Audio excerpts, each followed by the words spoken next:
I've been doing track roughly for 12 years. Been running track for 4 years, and then I started throwing when I got into high school, and that's when it kind of just all took off. So I've went from being a conference champion to a state champion to being a conference champion in college, a national champion in college, been to the USA Championships. Pretty much been to the top of the mountain in every sense, pretty much. So I've won different regional athletes of the year awards, conference athlete, so on and so forth. But all that to do to the coach. So I've got a 4-year-old little girl, so she had a pretty big key in that. I couldn't go too far away from home, from Chillicothe, which is about 90 miles away.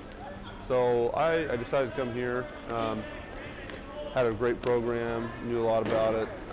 My throwing coach, Tucker, his brother said, "Oh, you need to come see Tucker." And ever since then, he's become my best friend and, you know, the best guy I could ever come across. And we've established a great friendship and coach-athlete relationship. So, you know, the relationship between coach and athlete, friendship, you know, in terms of all that, you know, that's a huge key. I know a lot of guys that I know personally, they don't like their coach, so they don't enjoy their program. Tucker's my best friend, and, you know, with that, we have a, you know, extremely lucky talent pool here with guys that come in, and so they become friends with Tucker, and they, you know, they learn. But for me especially, he's always been there. He's always helped me with my family, helped me with anything that I ever have. And so really, I'm pretty blessed to have a guy like him, and anyone who comes across the guy is going to be lucky in their life. So, man, there's some days where you just don't want to. You know, I work at Pizza Hut, Fitters. I work about everywhere in this town, and so, you know, sometimes I come to practice and I'm so burnt out. But most of the time, it's just my daughter. You know, I want to do well for her. I want her to know, you know, her dad's a good athlete, but you know, a hard worker. Also, my mom. My dad passed away when I was 16, so. She's always been a huge supporter, my cheerleader. So I'd say definitely my mom and my daughter. You know, if I do well, they get pride from that. And not that my daughter really knows now, but down the road she will. And my mom is, you know, she needs that in her life, and I try to give that to her as much as I can. Usually I try, you know, they try to make it to every home meet possible. They don't get to make it all the time due to weather, but my mom's usually made it to every nationals I've ever had. So, but it's tough with, you know, scheduling conflicts and so on and so forth. But I've had a pretty lucky go around with them.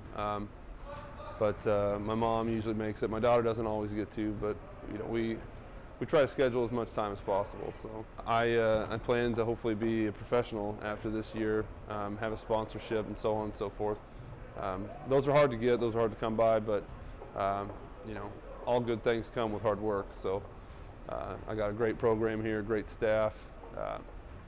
It's pretty easy to continue to work hard when you have people to help push you. So, man, you know, it's not that hard. A lot of people say, "Oh man, how do you do it?" It's just time management, and just personal drive. You know, they always say the busy man makes the money.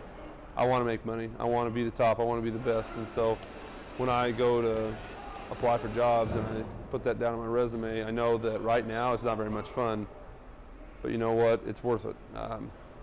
You know, and I have to support my family, and I'm not going to be some deadbeat that walks around and doesn't do anything. You know, I know a lot of people that can't handle jobs, and you know, fortunately enough for me, I grew up with a hard work ethic, and you know, juggling everything is tough at times. You know, you get down, but I've got great fraternity brothers, a great system here, great friends that always help me out. So, you know, it's not as hard as it, you know, sounds, but you definitely get worn out from time to time.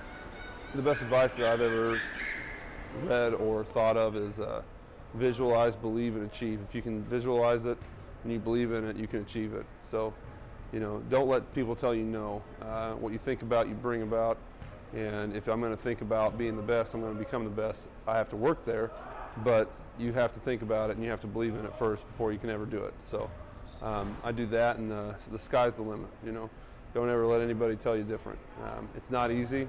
It's not a walk in the park, but at the end of the day, when you're done and you've accomplished something, nobody can take that from you. So proudest moment, I haven't had one yet. You know, I feel like there's still a lot left. Now, proudest one up to date, honestly, I'd say it'd be my first ever All-American. I was throwing really bad in the weight my freshman year at Mankato State up in Minnesota, and all of a sudden my third throw, I threw far enough to get 5th place. You know, I've won 2 national championships so far. I'd say that was probably a pretty good experience, but I still knew there was a lot left. So I'd say the proudest moment up to this point would be my first All-American. My major right now is public relations. I'm going to graduate in May, hopefully. With that, theoretically, I'm not going to really go into public relations as a field. I'm a member of Tau Kappa Epsilon here at the university, the fraternity, and I've met some great alumni from there. And I'm looking into State Farm insurance right now, possibly being a recruiter for the university. Have some great friendships there. Dr. Ambrose, president, you know, he's helped me out a lot. But I just, you know, my aspirations are really to be the best thrower in the world. And from there, who knows? Sky's the limit.